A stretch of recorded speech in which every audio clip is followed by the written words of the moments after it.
You listened to him on the KVJ show for years. Every time he tried to talk sports, he'd get shut down. After years of begging, we finally gave in. Brought to you by Bremen Motor Cars and by Wellington Anti-Aging. It's Kevin's Other Show on 640 The Hurricane. What's up? Welcome to Kevin's Other Show. Kevin here with you with Diener. Coming up, going to be talking about the Dolphins' secret offensive weapon. That's right. Just how powerful might this thing be when it's unleashed this season? Careful now. Yeah, could be some big stuff. Going to be talking a little bit about the highest paid female athlete. Many of them live right here in South Florida. We'll let you know who and the disparity between women's sports and men's sports. Is it fair? We'll discuss that. Marlins, what they did with the Yankees in their series might impress you more if you're a Marlins fan and depress you if you're a Yankees fan. Yeah, who knew? Give you some of the breakdown on that and talk a good bit about the Buckeye situation that is happening in Columbus. Part of the reason why I'm so freaking exhausted today. You know, I'm a Buckeye homer. Grew up right outside of Columbus. And, you know, yesterday I likened it to watching the Vatican when they're trying to pick a pope. And so it started at 9 a.m. yesterday. And, you know, it's already almost 3 hours past my bedtime last night, and I'm still hitting refresh, waiting for some kind of answer as far as, like, what is going to be happening with Urban Meyer there. You know, because I'd followed all the details of this, and I just wanted to wait and see. I said, that's what it is. You got to see what happens in this report, and then you can start to draw some more concrete conclusions as to what exactly is going on and what your feeling is about it. And so I had looked at it, and I know what the national media was saying, and they weren't very kind with the situation, but I had really looked into some of the details, and it almost seemed like even as I was watching some Paul Feinbaum interviews, he had on Tim May, a guy from the Columbus Dispatch, who was talking a little bit about it. And Paul Feinbaum, who came right out of the chute right after Big Ten Media Days and was all over Urban Meyer, was kind of like, well, maybe we jumped the gun a little bit. And I was like, okay.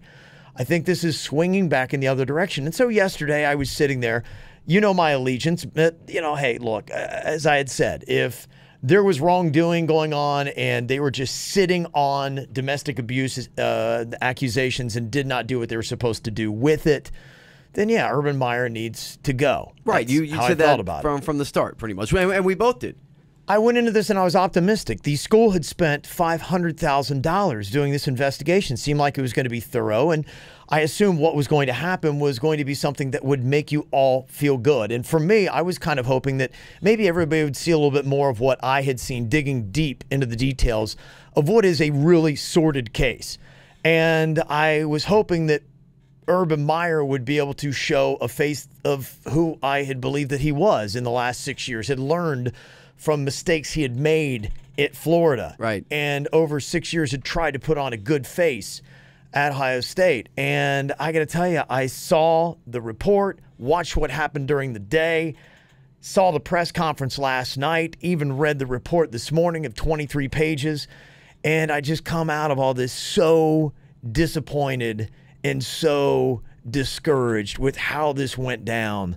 And the university and Urban Meyer, if I had to rate this on a PR level, I give you a grade of an F. Yeah. They couldn't have done any worse than they did yesterday and last night. And it even started with just how long it all went that far into the day and into the night. And they didn't have anything that was a necessary timetable that they had to end it last night. Sure, you've got pressing schedules, but this is a big deal. To me, if nothing else, go until 5 p.m. And if you've got to come back today to finish it up so you can be fresh and clear-headed, and you're going to try to do that press conference, right, as you're going to do it after Urban Meyer showed up there early yesterday. I've been there for like 10 days, and then you want this guy to now face a scorching media and answer well?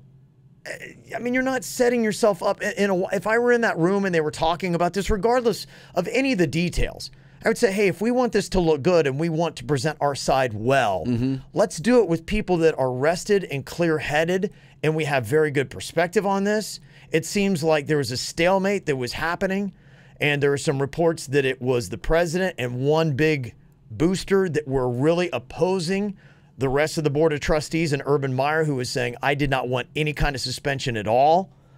And Urban Meyer, I think, was very surly, did not have the right disposition, looked Right. awful, could not have presented himself any worse at that press conference. It just looked bad through and through.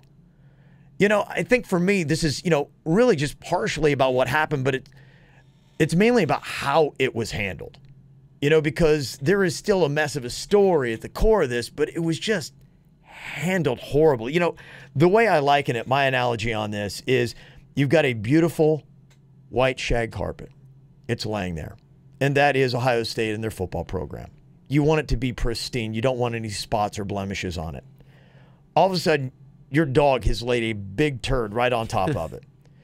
Now, if you're sitting there and you don't want anything to happen to blemish this beautiful carpet, you're going to go in there and try to very carefully pick up this turd and remove it from the carpet. What Ohio State did last night, instead of gently picking it up and removing it and putting it in a receptacle, Ohio State took a scrub brush, pressed down on the turd, and started rubbing vigorously on the carpet. It's pretty much, yeah. And that's basically what they left this whole situation with. And they still left a ton of questions that the university and Urban Meyer are still going to have to answer from the report that came out. I just can't understand this. I mean, the way I look at it, domestic abuse claims weren't really even properly addressed, resolved, or handled with any kind of sensitivity in the press conference. Courtney Smith, they didn't even mention her by name until a reporter brought up her name in a question to Urban Meyer. And the way that he handled his response was not good. Here was what he said in his response to Courtney Smith. And then when I saw this, I'm just like, well, that's not going to sit well. What message do you have for Courtney Smith? Well, I have a message for everyone involved in this. I'm sorry that we're in this situation. And I'm just sorry we're in this situation. I'm just sorry we're in this situation. Got to do a lot better. I mean, the only thing I can think of, and maybe this is something that you can attest to with, the different research, because you're credit, you've done a lot of research on this on your own. Yes. And so I don't know if this is something that you've seen, but is it possible that lawyers or attorneys are involved in this and saying, for legal reasons, don't mention their names, don't say I apologize or anything like that? Because other than that, I can't think of any valid reason for him to just completely, and everybody else on that podium last night, to completely dismiss the victim in all this. Because there is an actual victim here, and it's not Urban Meyer, and it's not the Ohio State football program. It's the woman who's being beaten by her husband. Well, I think what it is, I think that Urban Meyer let his pride and his ego get in the way of his response. And this is why I think that the university should have started out, because if you've looked deeper into this situation, Zach and Courtney Smith, he's a mess. He's a complete disaster. Yeah, it seems like the dude is just out of control. He is out of control. And honestly, to me, this whole problem is about Urban Meyer keeping him on his staff. That, to me, is really the sole problem of this, of what has got to get through. Courtney Smith herself, if you dig deep into this, they both had alcohol issues. There was a very tumultuous relationship that was going on. And I think too often, and I think what's happening is it's very simplified in the media that Courtney Smith is an angel that was just simply abused by this tyrannical Zach Smith. He's an a-hole, don't get me wrong. She's not an angel. There's even a report her mom had talked to Jeff Snook, a reporter, you can look this up, where one time she tried to run Zach Smith over with her car. Yeah, that's not good. That's also domestic abuse. Sure. Is it not? Sure. Okay. So there was a mess that was going on, and Urban Meyer was aware of how messy their relationship was starting in 2009. And basically had sent them off to counseling because he got one story from Zach and he got one story from Courtney, and he did not know who to believe. And there were a lot of reports that were going back and forth. 9 times Courtney Smith called Powell PD about domestic abuse charges that were happening. One time they said Zach was behind her, trailing her and harassing her and threatening her. They pulled the vehicle over that was following her, and it was a 65-year-old guy trying to get to his house. So the Powell PD were showing up time and time again, and you can see there are a lot of complaints and there are situations, but you're not seeing any arrests and the charges and the things that follow up with domestic abuse. So there was really a mess there, and that really wasn't set up well.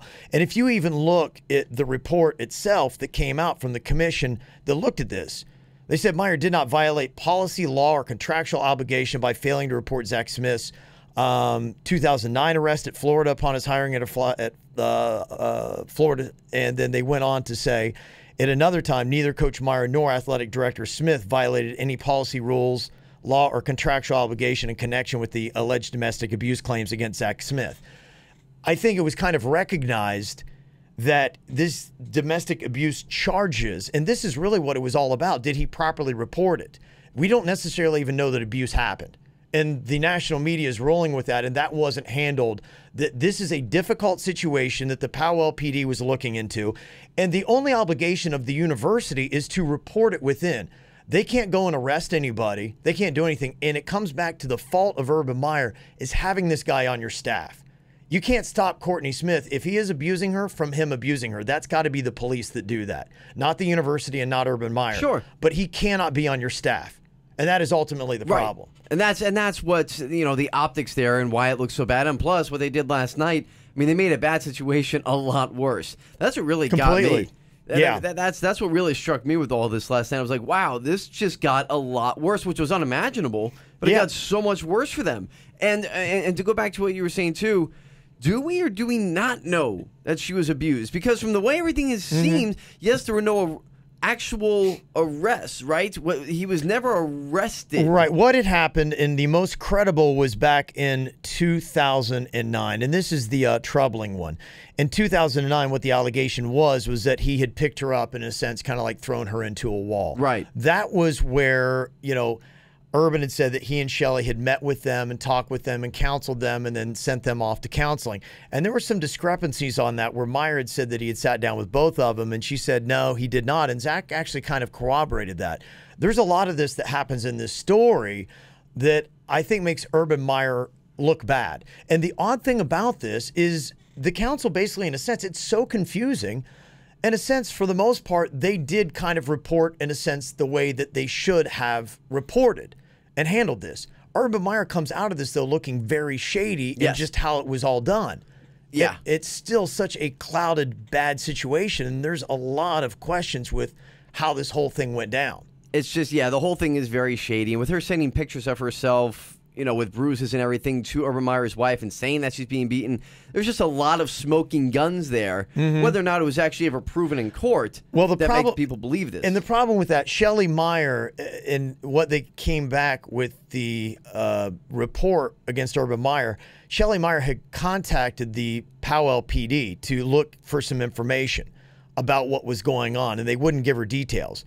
And the reason why she did not, or she claims she didn't tell Urban about the accusation, is because she had doubts about the veracity of Courtney Smith's allegations, because it was the boy who cried wolf scenario, where there were a lot of yes, we're hearing again that Courtney's got issues, but there were many times where it turned out that there was smoke and no fire that had happened with these domestic abuse issues. And that's why a lot of times domestic abuse allegations are very, very tricky. It's tricky.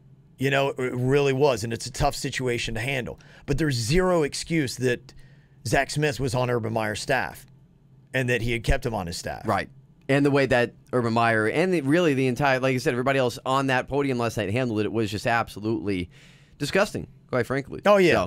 No, it was bad, and bad. We'll talk to Bob Brzezinski, who played for the Buckeyes. If you know what Brews Room is all about, he's going to join us here before the end of the show. We'll also get in some Dolphins talk. Going to be coming up here in just a bit. And on the way, boy, I was kind of surprised. The Yankees in the Marlins series that happened, if you're looking at who feels better about walking away, it's probably the Marlins out of the whole thing. I will tell you why coming up next. Be part of the show on Twitter at 640 The Hurricane, hashtag Kevin's Other Show.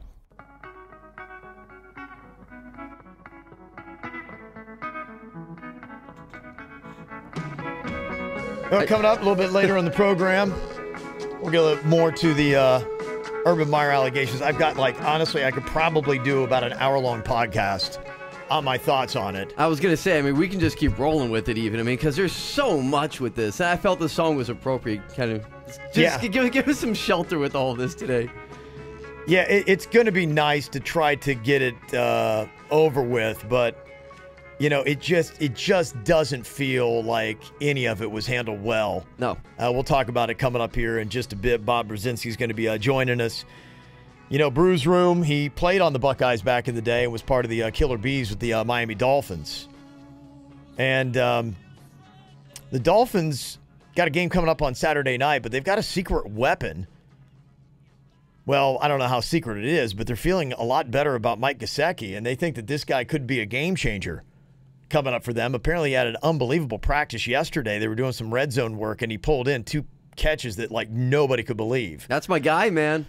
I saw it the entire year watching him with Penn State. It was just unbelievable. He was a scary guy to try to defend.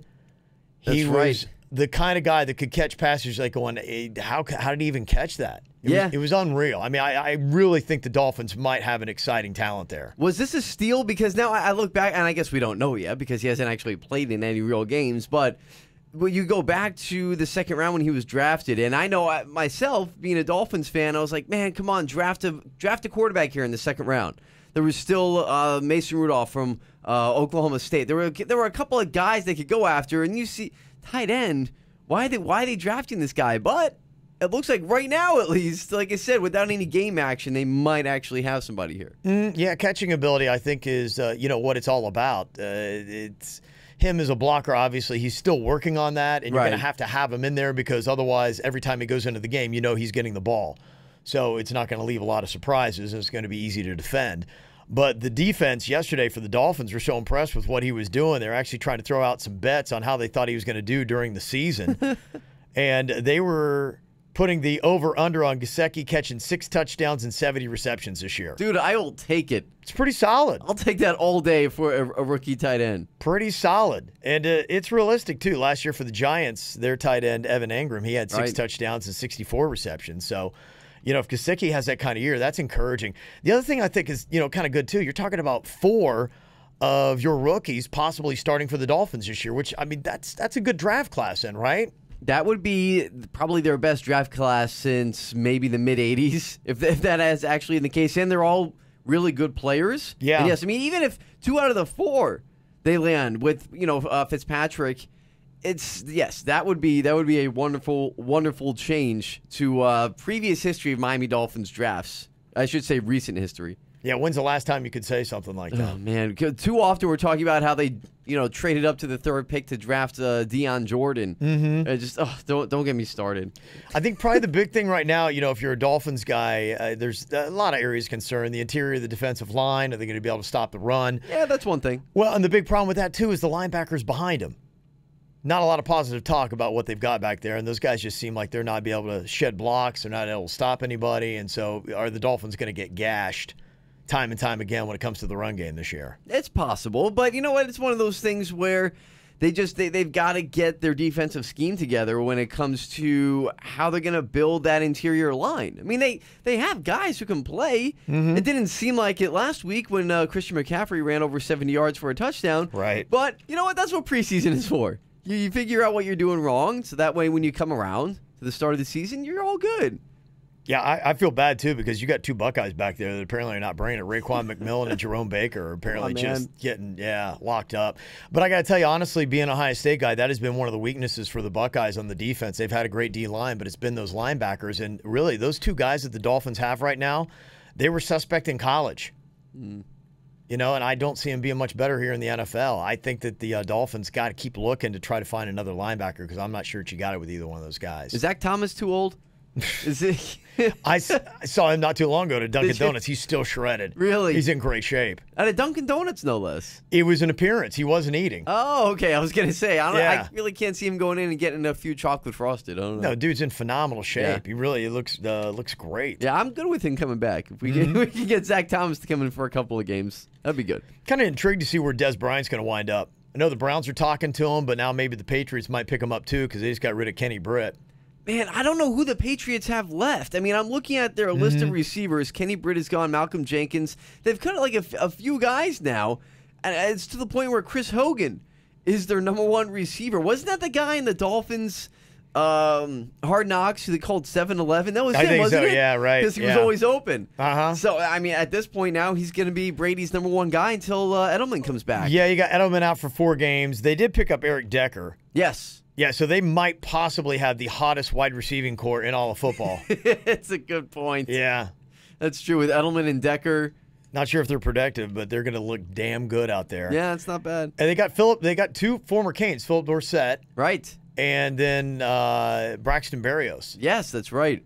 possibly. And I remember when they drafted Braxton Berrios in this past draft, Mm-hmm. and I was, Kev, I kid you not, August, this time last year, as the Miami Hurricanes season was starting, I was saying to everybody that I could find, I wonder when the Patriots are going to draft Braxton Berrios. I wasn't if. I It want to was see the just- Dolphins get him. I mean, that was the one point I brought up right after the draft. Was I wish. the Dolphins had a chance to grab him, I wish. and did they go with Balaj instead? Probably. Is that where it was in the Yeah. draft? Somewhere around there. No, I think you're right. It was actually, yes.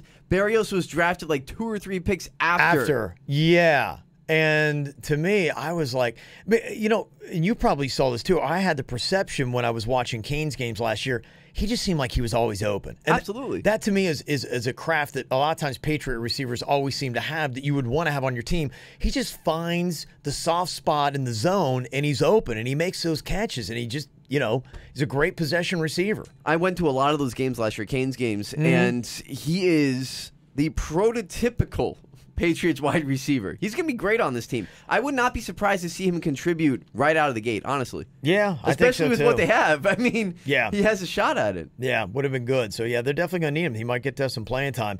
Not a lot of football going on. You got the Eagles at the Browns tonight. But, yeah, like I said, I'm very intrigued with the Browns. I'm in on the Browns game tonight. I'll watch that just to see what they do. I mean, Yeah, probably going to see a lot of Baker Mayfield. I Yeah. think he's going to go a good bit tonight. So, and Tyrod Taylor. don't confuse me. It's like, come on. Dude, it's Tyrod. I know. It is Tyrod. I don't like it, though. I've been calling him Tyrod for like 8 years since he was at Virginia Tech. Like, enough already. You can't change your name halfway through your career. Stop it. Coming up, we'll talk Marlins Yankees, and I want to tell you about the Marlins idea they have for a promotion that I think is going to fail miserably. I'll tell you about it next. Welcome to the most introspective sports show you'll ever hear. Oh, wait. Kevin's doing it? Never mind. It's Kevin's Other Show on 640 The Hurricane.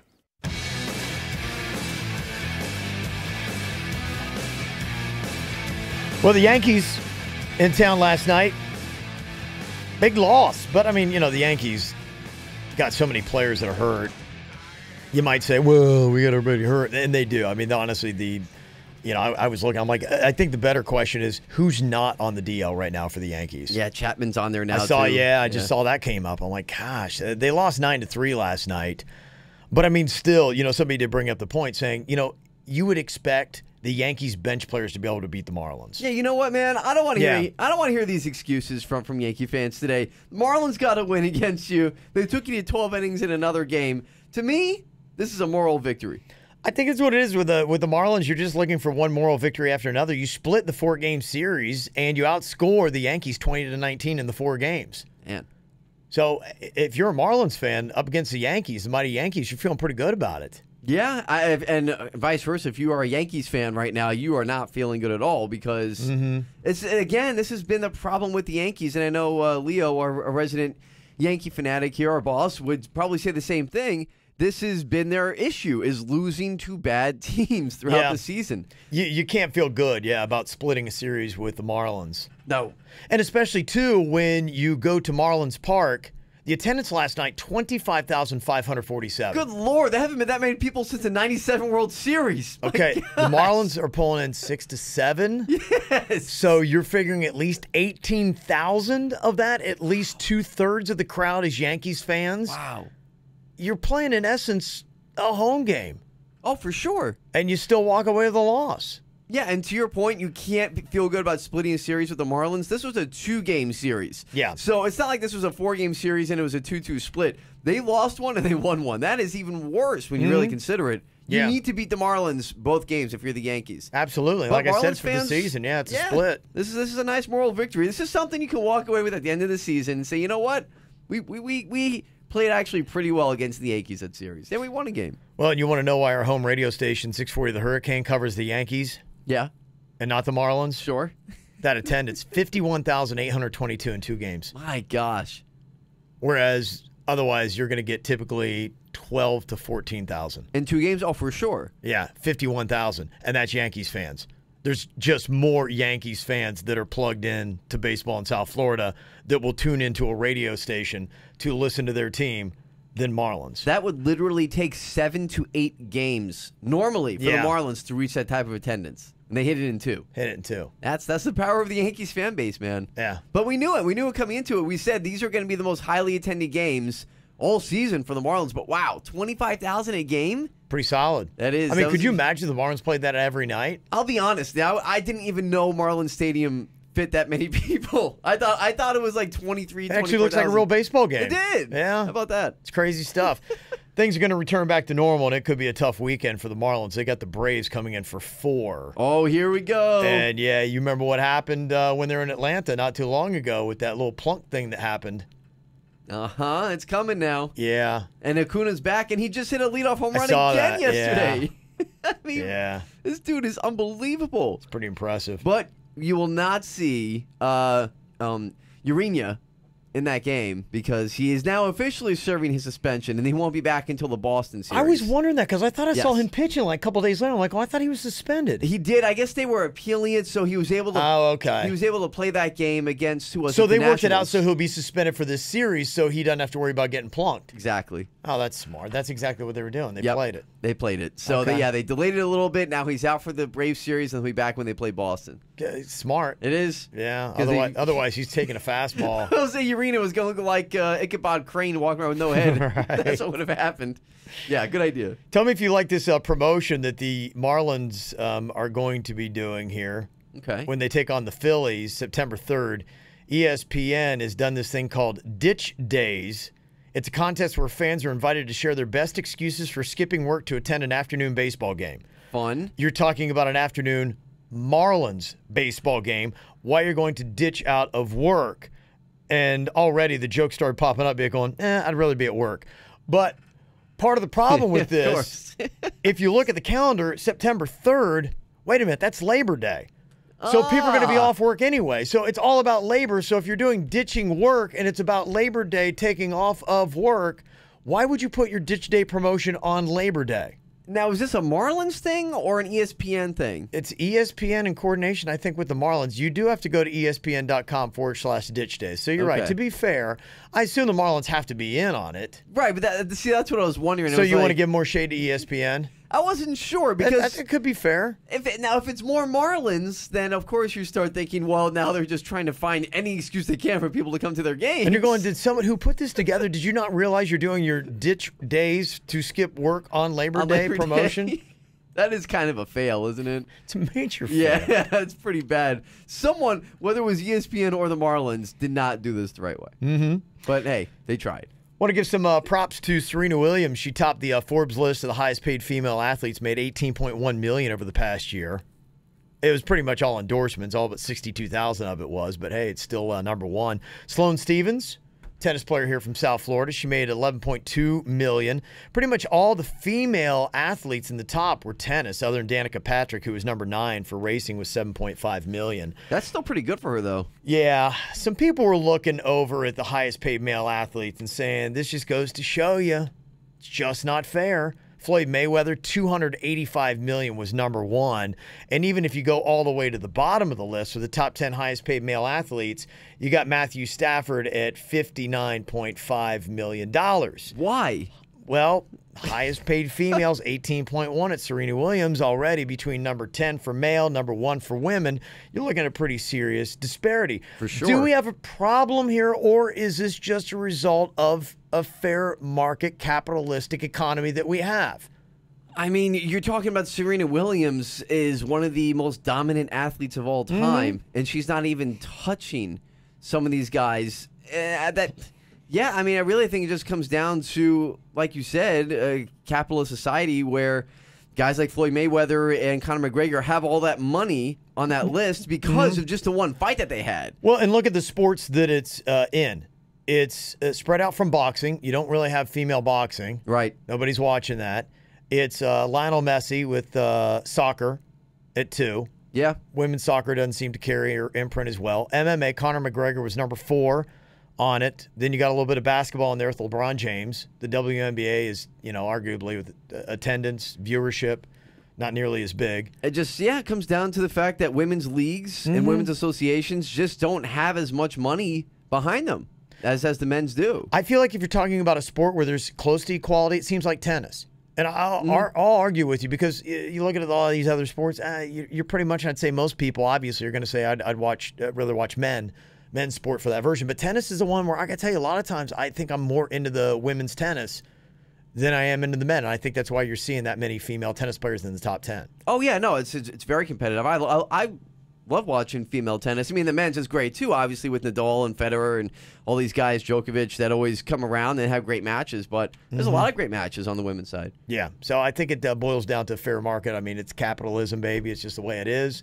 Call it fair, unfair, whatever you want to say. Just more money, more marketing on the men's side, unfortunately. It's the way it goes. Coming up here in a couple of minutes, got a little bit more to say about that Urban Meyer. Did not get it all in segment one. And if you missed what we got to in segment one, I chewed off just a tiny morsel of what needs to be said. We're going to get to that a little bit more. Bob Brzezinski, he played for the Buckeyes back in the day. You know, Brews Room, and I also play for the Dolphins. He's going to join us coming up next. Yep, he's here too. It's Kevin's Other Show, right here on 640 The Hurricane. Diener, I'm very excited. This is the first time I've ever had a chance to talk to Bob Brzezinski. Go to Brews Room all the time. It's a Buckeye bar. Watch many Ohio State, Michigan games there. Nice. Know who he is. Played for the Buckeyes back in the day. For the Dolphins, you got to love him as well. That's right. Yeah, we have finally some common ground here. Killer Bees. This is our one guy here. Yeah. Bob is on the show with us. What's going on, Bob? Not much, guys. How are you today? Good. So awesome to finally have you on here. We got so much stuff to get to, and a big part of it is we've been talking a lot about the situation with Urban Meyer at Ohio State and what happened last night, and I kind of gave my quick take on it as far as how I thought the university handled it, and I was very disappointed with how it went down, what was said, just everything on top of it. In fact, I would give it from a PR standpoint an F. Do you feel, being a former Buckeye, the same way that I do with this? Well, let me tell you, I haven't really followed what's going on up there, which is kind of crazy because, being down here, I haven't really followed. The only thing that I say, I'm just sorry for the girl. There's too much of that crap going around, and that's the one thing. Now, with everybody, I don't know. It's I really haven't, like you said, I haven't followed. So what, him and his emails, or I have no idea what's going on. Okay. Well, I tell you, there are a lot of details, and that is a big part of the problem that is going on here with the story, is just, trying to get everything set and straight and what went down. I haven't been able to read anything about it. I would like to read everything about it and see actually what happened and all that before I really would like to comment on anything. Yeah, I will tell you the one thing that I love, if you go to Brews Room and you watch a Buckeye game there, is, and I always tell everybody, I'm like, Brews Room does it right, because you guys have it so well maintained. You got the Palm Beach Buckeyes that take over your Boynton Beach location, and they are so good at when they go to commercial, they're playing the fight song. They got everything wrapped in there, and it is a big deal there. Love your Brews Rooms there, Bob, and I know you were out hanging with Virginia last night at Publix. Yeah. Well, I appreciate it. We have, like you say, in the Boynton Beach store, we have the Palm Beach alumni, and they do a great job. And we just, I try to, and then our Coral Springs store, we have the Boynton Beach. We have Broward County alumni, Ohio State alumni. So I try to, when there's a game, I try to spend one half at one store and one half at the other store. So in between, I got to have my radio on there so I can see what the heck's going on, and but they don't really broadcast down here, so you got to have that satellite radio. Yeah, I got you. Okay. Yeah, Bob, your phone's cutting out just a little bit on us there. Yeah, so I just wanted to get in real quick. Bob, have you had a chance to take a look at the Dolphins and got any take on what you think you might expect from them this year? Well, last year, I hope. They got, hopefully they got rid of, he's cleaning up what I think is to get rid of all the cancer in the locker room. And I've been down there to practice one time, and they're working hard. They don't have the 2 days and 3 days we used to have, but right. They're working hard, and so hopefully with Tannehill, with him being in there this year, Mm-hmm. and they can at least move the ball. They still need the big hogs up front. You need that. guys to block, and you need the guys to tackle on the other side. So, Mm-hmm. a couple Buckeyes that hopefully will play at linebacker this year that can strengthen that defense. Boy, I hope they do. Yeah, keeping an eye on those guys. Jerome Baker in there. Hopefully he can do great as a rookie. Bob, I just want to tell you thank you so much for coming on and talking with us today, and we'll check out one of your many locations real soon. Okay, bud? I appreciate it, guys. Thank you. Okay. All right, thanks very much. There you go. Bob Brzezinski. The man. Mm-hmm. Ohio State, Dolphins. Yeah. Finally something we can agree on. Yeah, he's just one of those dudes. He's got a solid. I love sports bars. It's like one of my favorite thing. And there's so many Kim Bokamper's got a really great sports bar as well. Duffy's, you can't argue with them. They do a really good job. So yeah, you just get me in front of a Buckeye game at a sports bar, baby. I'm excited, man. I'm ready to go. Well, I want to hit a little bit more on the Urban Meyer situation that happened and how it was handled. Not a big fan of what the university did, how Urban Meyer came off. I think there seemed to be a lot of insensitivity to Courtney Smith and the situation of domestic abuse. Yeah, we do have a lot more to say on this. We started it. I think it's fair to say we could probably end with this too, because there's just so much. Yeah, there really is. I think the way that they handled it was really bad from a university standpoint. There was some disagreement about whether or not there should have been a suspension. And I got to tell you, honestly, I think a 3-game suspension of Urban Meyer is pointless. I don't think it's productive. I don't think it does anything. I really expected to either have him terminated or to have him without any kind of suspension going in there. Now, I think there are things that you could have done. If I were there and I were helping them with how to present this story, you had the domestic abuse charges. And if you look at the report, they basically, when they came back through the whole thing, Meyer did not violate policy, law, or contractual obligation by failing to report what happened in 2009. They also said that he and Gene Smith, that they did not violate any policy, rules, law, or contractual obligation in connection with the alleged domestic abuse claims against Zach Smith. That wasn't the problem. You had a guy that was on your staff that shouldn't have been on your staff. You ignored one red flag after another. You continued to let him be there. And, you probably didn't handle it the right way. To me, a good way to handle this situation instead of a 3-game suspension, which in a sense doesn't mean anything. 2 of those 3 games are nothing. The TCU game, what they're going to do is they're going to let Urban Meyer practice, but he just can't be at the game itself. So he can still have contact with the team before that game, because I didn't know that. He's just not going to be on the sideline. What kind of punishment is that?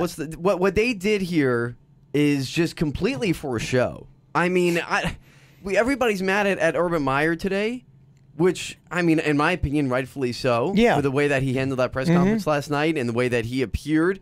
But you can definitely be mad at the administration as well, because you have an administration now giving us those facts that they gave us last night, using terms like, he misled by accident, essentially, or didn't mean to lie. And they go ahead and just, for show, really suspend him for 3 games. They tried to say that he didn't lie, and that's all because of the Brett McMurphy report, which was erroneous when he got to the podium and he was addressing that. If you listen to all the interviews that he did there, I think there were 9 questions that Urban Meyer answered. The ones that he actually answered at the podium, you could argue because of the errors in the Brett McMurphy report.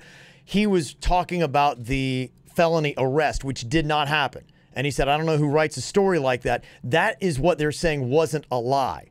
And that wasn't. But what happened with Urban Meyer, there was another question that had happened where he basically whitewashed all the allegations. He knew that there was a situation that had happened. And the questions that he answered to another Columbus reporter later on is, I think, what they're referring to that was misleading. So that's the one. That's the one. And there was an answer he gave that was misleading. But the one everyone tags him with technically is the one they're saying, we understand where maybe he didn't lie on this. But you're trying to say that Urban Meyer didn't lie, but he didn't give factual things, and then he's suspended for 3 games. But then you're saying he, in a sense, reported everything that the way he should have reported. So what the hell's a guy in trouble for? Like, what kind of message are we trying to send here? That looked bad, I think, from the university. The 3-game suspension was bad. I don't know why. If really, I think what Urban Meyer did that was so wrong was keeping Zach Smith on his staff. Inexplicably, and he'll admit that was a blind spot that he had. To me, what I would do, I would make Urban Meyer pay $500,000 for the investigation that had happened, saying you, by keeping him on staff when you should not have, you caused this problem. You need to pay for that. And then I would also fine him $500,000 that has to be given to a domestic violence shelter in Columbus, saying if you're going to stand rock solid on what you're doing, and that's what this is all about, you need to stand by this, and it's going to cost you $500,000 of your annual salary. Yeah, because now with that 3-game suspension, it's without pay. So, I mean, for Urban Meyer, that's probably a decent chunk of change. I don't know if it adds up to $500,000. I doubt it does. But, I mean, still, now you're saying 3 games without pay. His annual maybe salary like $7.5 million. So, yeah, you're taking $1 million away from $7.5. Boo-hoo. He's going to be okay, but it's still, I think, something that's going to hit him in the pocket. Yeah, put that towards, like you said, put that towards something else. And, you know, my opinion coming out of last night, we have been saying now for the past few weeks, for however long this has been going on now, it seems like forever, that we are, withholding our judgment. We're not the angry mob with the pitchforks and the torches saying, get this guy out of here. We wanted to see what the facts were and what they came out with. Now, you've done a lot more, kind of solo investigative reporting than I have, but I'm going off of what they said last night. From what they said last night and what was presented to me, with the way that they all acted, yeah, I don't see how he still has a job. The theatrics of it was awful, and I don't argue with you about the job. I mean, I would feel good about it. And ultimately, as a Buckeye fan and the problem, how this all came out, what I am so upset about with Urban Meyer is keeping Zach Smith. And you got a really good look under the microscope of who Zach Smith was about. And to me, employing him through these numerous incidences, proven or not, there was enough smoke that was there, and there were enough issues that was happening just about the integrity of this guy. You expect this out of your players. Carlos Hyde, running back who now is with the Browns, was suspended for 3 games, and it turns out he had raised his fist in the air in a bar, and Urban Meyer suspended him for 3 games simply because he was in a place he shouldn't have been. Zach Smith was in strip clubs ordering adult toys, and who knows what Urban knew and didn't know, but what we do know Urban Meyer knew was enough that he should have fired this guy. Not to mention, he wasn't a quality wide receivers coach on top of it. Out of a possible score of 5, he was the lowest rated. He gave him a 3 out of 5, and basically it said, you need to get it together. Like, you're not doing your job. And anybody who knows, the wide receivers at Ohio State have way underperformed under Zach Smith. They've had good recruits that didn't bring in a lot. Right, so just on his job performance alone, they should have been enough. I really, how can you expect your players to listen to you if you're Urban Meyer if you don't hold your coaches to at least the same standard, if not higher? And you post your core values of decisions, honesty, no drugs, stealing weapons, treat women with respect, and you don't hold your coaches accountable for those, but you expect your players to? Yeah. To me, that's hypocrisy within the program. Urban Meyer loses all credibility, and how do you expect him to lead a group of men and shape them? 100%. I lose all faith in Urban Meyer as a coach and honestly as a person too, in believing what he says. And the whole thing, I'd always defended him with the Urban Liar. And there's just stuff that happened in this report, like the whole thing about him asking about how to get rid and adjust settings on his phone so that text messages older than 1 year will be deleted. I'm glad you brought that up. Whether or not that leads to something or not, I don't know. But it questions my integrity with this coach and how much you can believe Urban Meyer moving forward. The fact that he's talked about he's got significant memory issues.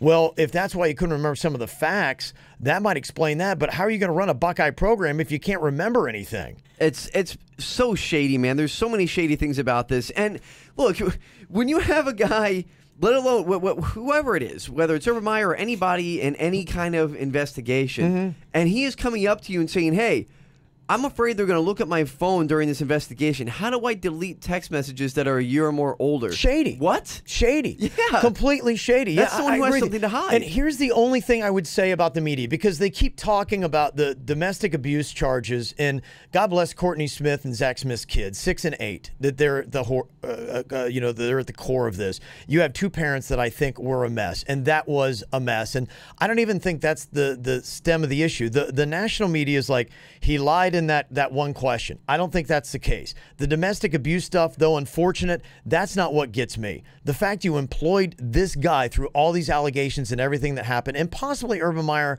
you being a friend with them, didn't do everything you could to not only fire this guy, but then try to get Courtney Smith help if that needed to happen. And the way you addressed her last night in the press conference was shameful. And it looked bad. It was a bad look for everybody. And it just seems like Urban Meyer talks more about taking the high road than actually taking it. And that's a problem. And I've lost faith in him as the Buckeye coach. That's big. I mean, that's for you to say. That's a big thing. Yeah. And I think really the main thing that got me from last night is just his demeanor. It almost seemed like, and correct me if I'm wrong, it almost seemed like it was an inconvenience for him. Like he was there thinking to himself, he was I don't need mad. to be here. He was mad that he had to take the 3-game suspension. Yeah. And I think that still was wrong. I think the university could have put this in a way and in a light that would have made it better. They should have framed the domestic abuse situation, which I think they whiffed on completely. Yes. They never even mentioned it. No one completely mentioned whiffed Smith on last that. night. You could have done good. Like I said, if you'd have taken the $500,000 to pay for the whole investigation out of Urban Meyer's pocket, $500,000 to, and then addressed and said, look, we had a lot of conflicting reports. The Powell PD really couldn't even come to terms whether or not there was domestic abuse here or not. But at that point, and with everything else you knew about Zach Smith, he shouldn't have been employed. Absolutely not. And that was a failing. And even at one point, the athletic director told Urban Meyer, you should fire him, and Urban Meyer went against him. Yep. And this is all on you, Urban Meyer. Absolutely. And for me, I saw enough last night to officially kind of give an opinion on this. Yeah. And my opinion is he should not have a job right now. Urban Meyer should not be the head coach of Ohio State at this moment. They kept him knowing everything that we just went over, and they still kept him and gave him some type of BS 3-game suspension. I've got zero confidence in the guy. It'll be interesting to see what happens with them moving forward. But yeah, it was very disappointing, disheartening for me. I was a guy that had a lot of faith in him, knowing what I knew of the facts going into that. And there were a few that did shock me a little bit. They railroaded me. I didn't like the whole Shelley Meyer with the text thing. Supposedly didn't tell Urban. That doesn't sit well with me. The Urban Meyer trying to erase the text messages, how much more he knew, how much Zach was doing. That kind of stuff all kind of troubles me. I think you and I agree, and possibly on different points. Yes. I think you're coming at this from the national lane, which I think is a little misgiven. I'm coming at this from a different direction, but ultimately we wind up in the same place. Pretty much, yeah. Just two different exits. Yeah. I'd be interested to see what everybody else thinks too, because I know we actually have a poll up now on 640thehurricane.com on our website, and we have it up there. So I mean, tell us what was it enough? Was it too little? Did they get it right? You know what we think, so. Yeah, absolutely. All right, well, you can also go on ahead and tweet at us at Kevin's Other Show. You can watch this also on YouTube, and you can also download the podcast. Easy to find at Kevin's Other Show. You listened to him on the KVJ show for years. Every time he tried to talk sports, he'd get shut down. After years of begging, we finally gave in. Brought to you by Wellington Anti-Aging. Low T? Go to WellingtonAntiAging.com. And by Bremen Motor Cars in West Palm Beach. A world-class experience. Shop BremenPorsche.com now. It's Kevin's Other Show on 640 The Hurricane.